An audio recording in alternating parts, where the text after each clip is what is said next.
નમસ્કાર દર્શક મિત્રો, આરએસપી સિંગપ્તોનું હાર્દિક સ્વાગત છે।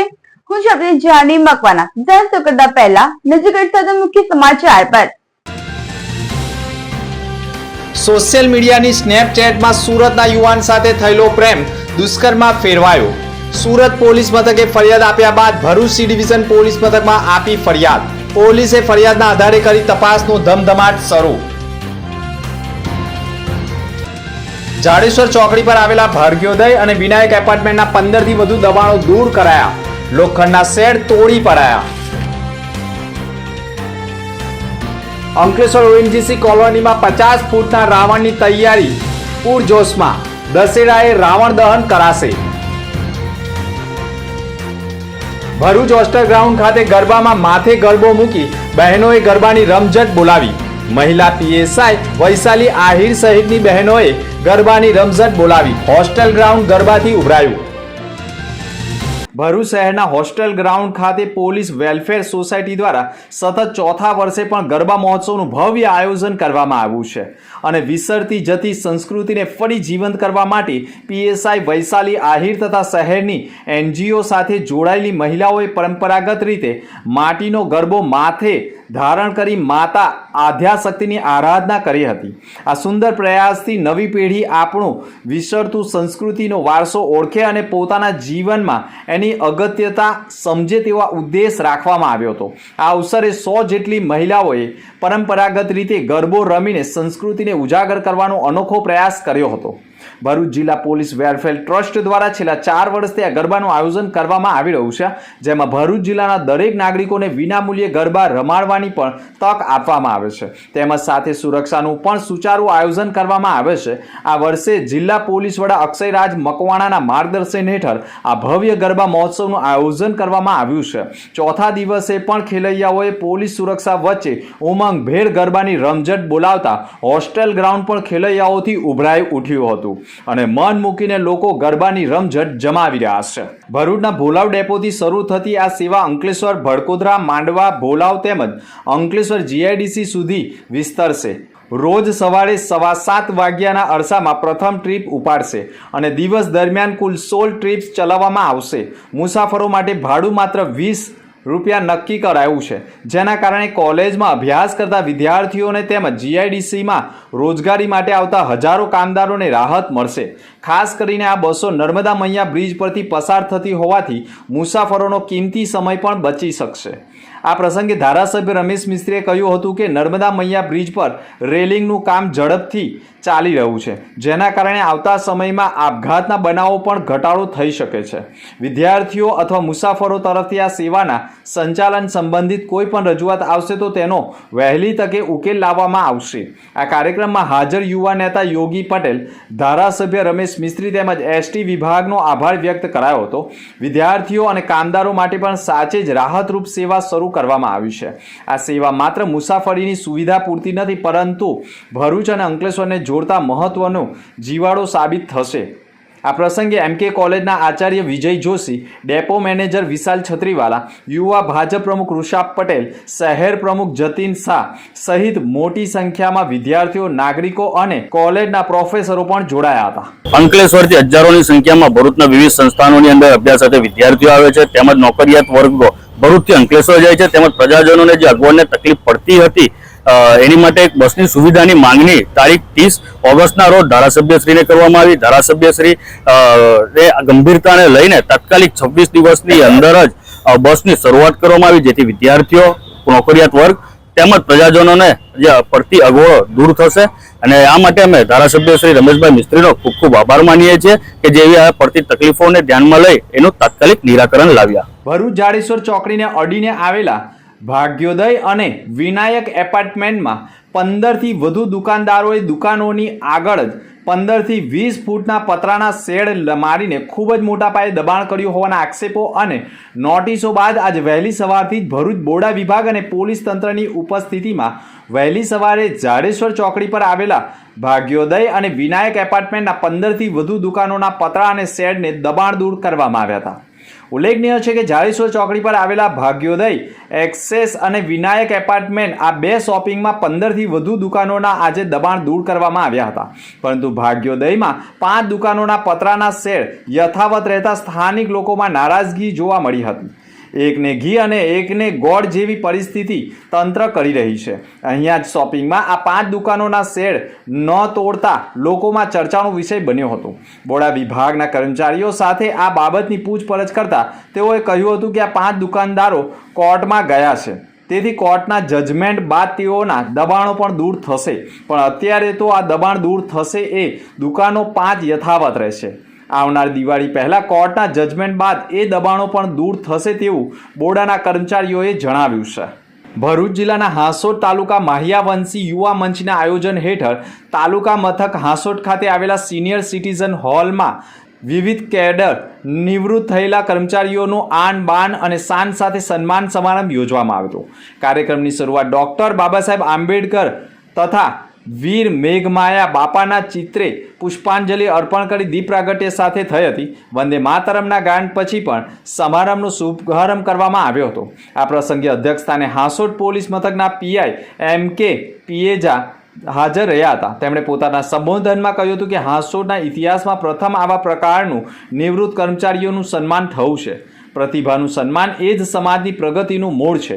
યુવાનો માટે આ સાચી સંસ્કૃતિ છે કે જીવનભર સેવા આપનારા કર્મચારીઓનો માન કરવો. સાથે તેમણે સમાજના બાળકોને પણ શિક્ષણ પુસ્તકાલય તરફ વળવા તથા વ્યસન મુક્ત રહેવા પણ વિનંતી કરી હતી. સ્વસ્થ નારી સશક્ત પરિવાર અભિયાન અંતર્ગત હાંસોટ કુડાદરા સ્થિત સામૂહિક આરોગ્ય કેન્દ્ર ખાતે નિઃશુલ્ક મેગા આરોગ્ય શિબિરનું આયોજન અંકલેશ્વર હાંસોટના ધારાસભ્ય ઈશ્વર પટેલના અધ્યક્ષસ્થાને કરવામાં આવ્યું હતું. કાર્યક્રમનો શુભારંભ દીપ પ્રાગટ્યથી કરવામાં આવ્યો હતો. આ પ્રસંગે તાલુકા પંચાયત પ્રમુખ સંગીતાબેન સોલંકી, APMC ચેરમેન અનંત પટેલ, મામલતદાર રાજન સાહેબ તથા taluka health officer doctor Sanjay Dubey, CHC Hansot અધિક્ષક ડોક્ટર ઉર્વિક મહેતા તેમજ PHC Kudadara medical officer doctor Kusha Dudhwala ઉપસ્થિત રહ્યા હતા. ડોક્ટર સંજય દુબેએ શિબિર અંગે આરોગ્ય સેવાઓની માહિતી આપી હતી. આ અવસરે લાભાર્થીઓને TB ન્યુટ્રિશન કીટ તથા અન્ય કીટોનું વિતરણ કરવામાં આવ્યું હતું. ભરૂચ સી ડિવિઝન પોલીસ મથકમાં ફરિયાદીએ ફરિયાદ આપી છે, જેમાં ફરિયાદીએ પોતાની ફરિયાદમાં આક્ષેપ કર્યા છે કે આજથી 2 વર્ષ પહેલા ફરિયાદીને સ્નેપચેટ મારફતે સુરતના ખરવડનગરના 23 વર્ષીય યુવક સાથે ફ્રેન્ડ રિક્વેસ્ટ આવી હતી અને યુવકે 3 થી 4 વખત ફ્રેન્ડ રિક્વેસ્ટ મોકલી હતી, જેને ફરિયાદીએ સ્વીકારતા બંને વચ્ચે મેસેજની લેતી દેતી થતાં ફરિયાદીને રિલેશનશિપમાં આવવા માટે દબાણ કરતા ફરિયાદીએ કહ્યું હતું કે આપણી જાતિ જ્ઞાતિ અલગ છે અને હું પછાત જાતિની છું, તું મારાથી નાનો છે. તેમ કહેવા છતાં યુવકે કહ્યું અમારામાં નાતી જાતિ જોવાતી નથી. તેમ કહી બંને વચ્ચે પ્રેમાલાપ આગળ વધતા યુવકે યુવતીને વિડીયોમાં કોલિંગ થકી કહ્યું કે ટૂંક સમયમાં આપણે લગ્ન કરવાના છે, જેથી તારા પ્રાઇવેટ પાર્ટ બતાવ. તેમ કહેતા યુવકે વારંવાર આજીજી કરતા આખરે ફરિયાદી યુવકની વાતમાં આવી જતા વિડીયો કોલમાં ન્યૂડ થઈ હતી અને તેના પ્રાઇવેટ પાર્ટના ફોટા અને વિડીયો પણ પ્રેમીને મોકલ્યા હતા. બંને વચ્ચેના પ્રેમ સંબંધને લગ્ન જીવનમાં ફેરવવા માટે 1/7/2025ના રોજ બંનેના સંબંધ નક્કી કર્યા હતા, જેથી ફરિયાદીને યુવક વારંવાર હરવા ફરવા લઈ જતો અને ભોગ બનનારના પ્રાઇવેટ પાર્ટ ઉપર હાથ ફેરવતો અને સુરતની વેસુ વિસ્તારમાં આવેલ હોટલમાં લઈ જઈ બળજબરીપૂર્વક શારીરિક સંબંધ બાંધવા દબાણ કરી હવે તો આપણું નક્કી થઈ ગયું છે અને લગ્ન પણ કરવાના છે તેમ કહી બળજબરીપૂર્વક દુષ્કર્મ કર્યું અને ત્યારબાદ યુવક જ્ઞાતિના રીતિ રિવાજ મુજબ યુવતી સાથે લગ્ન નક્કી થાય તેના 15 દિવસ અગાઉ યુવકના ઘરે રહેવું પડે તેમ કહી 1 મહિનો ભોગ બનનારને તેના ઘરમાં રાખી હવે આપણે ટૂંક જ સમયમાં લગ્ન કરવાના છે, હું ફક્ત તને જ પ્રેમ કરું છું તેમ જણાવી ફરિયાદીની મરજી વિરુદ્ધ વારંવાર બળજબરીપૂર્વક દુષ્કર્મ કરી હવે તું પછાત જાતિની છે અને મારા પરિવાર તને અપનાવવા તૈયાર નથી તેમ કહી શારીરિક શોષણ કરી તરછોડી મૂકતા સમગ્ર મામલો સી ડિવિઝન પોલીસ મથકમાં પહોંચતા નરાધમ અને તેના માતા પિતા સામે એટ્રોસિટી, દુષ્કર્મ, છેતરપિંડી, વિશ્વાસઘાત સહિતની ફોજદારી કલમો હેઠળ ગુનો દાખલ કરવા માટેની ફરિયાદ આપતા પોલીસે સમગ્ર ફરિયાદમાં તપાસનો ધમધમાટ શરૂ કર્યો છે. ભરૂચ જિલ્લા કોંગ્રેસ કાર્યાલય ખાતે શહેર કોંગ્રેસ સમિતિની કારોબારીની બેઠકનું આયોજન કરવામાં આવ્યું હતું. આ બેઠકમાં શહેર કોંગ્રેસ પ્રમુખ સલીમ અમદાવાદી, નગરપાલિકાના વિપક્ષના નેતા શમશાદ અલી સૈયદ, ઇબ્રાહિમ કલકલ, જુબેર પટેલ સહિતના આગેવાનો તેમજ કાર્યકરો ઉપસ્થિત રહ્યા હતા. કોંગ્રેસ દ્વારા હાલ સંગઠન સૂઝન અભિયાન ચલાવવામાં આવી રહ્યું છે, જે અંગેના કાર્યક્રમોની રૂપરેખા ઘડવા માટે આ બેઠક ચર્ચા વિચારણા કરવામાં આવી હતી. આગામી સમયમાં ગુજરાતમાં યોજાનાર સ્થાનિક સ્વરાજ્યની સંસ્થાઓની ચૂંટણી તેમજ વિધાનસભાની ચૂંટણીને ધ્યાને રાખી કોંગ્રેસ દ્વારા વિવિધ કાર્યક્રમો કરવામાં આવી રહ્યા છે. અંકલેશ્વર ઓએનજીસી કોલોની ખાતે વિવિધતામાં એકતા રૂપે નવરાત્રી પર્વની ઉજવણી કરવામાં આવે છે. જ્યાં એક તરફ નવરાત્રીનું આયોજન થાય છે, તો કોલોનીમાં વસતા બંગાળી સમાજ દ્વારા દુર્ગા પૂજાનું પણ આયોજન કરે છે. તેમજ ઉત્તર ભારતીય સમાજ દ્વારા ઓએનજીસી કોલોની ખાતે રામલીલાનું આયોજન પ્રતિવર્ષ કરતા હોય છે. ઓએનજીસી કોલોની મિની ભારતના ભિન્ન ભિન્ન પ્રાંતના ઉત્સવના સમૂહ નગરી બની જતી હોય છે. ઓએનજીસી રામલીલા સમિતિ દ્વારા પ્રતિવર્ષની જેમ રાવણ દહન કાર્યક્રમો માટે આગોતરા આયોજન કરી રહ્યું છે. દશેરાના 7 દિવસ પૂર્વે રામલીલાની શરૂઆત કરવામાં આવે છે. સાથે દશેરા અનુલક્ષીને મેળો યોજવામાં આવે છે. તો જિલ્લામાં સૌથી વધુ ઓએનજીસીના રાવણ દહનનું પણ અનેરું આકર્ષણ રહ્યું છે. રાજ્યના સૌથી મોટા રાવણ દહનના આયોજનો પૈકી એક અંકલેશ્વર ઓએનજીસીનું હોય છે. અંકલેશ્વર ઓએનજીસી કોલોની ખાતે 49 વર્ષના લગાતાર આયોજન વચ્ચે ભારે ઉત્સાહ જોવા મળી રહ્યો છે.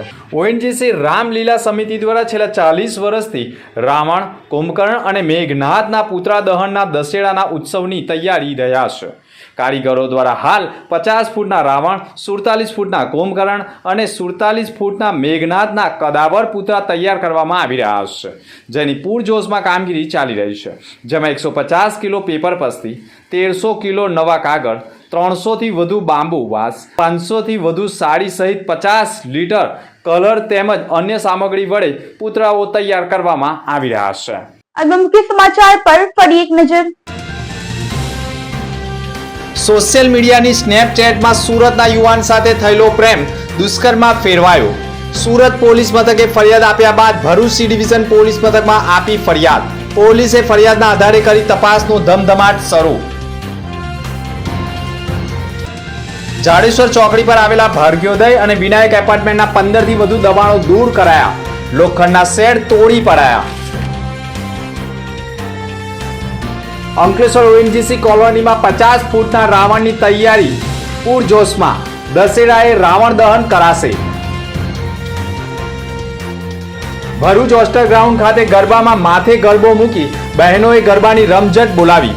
મહિલા પીએસઆઈ વૈશાલી આહિર સહિતની બહેનોએ ગરબાની રમઝટ બોલાવી. હોસ્ટેલ ગ્રાઉન્ડ ગરબાથી ઉભરાયું.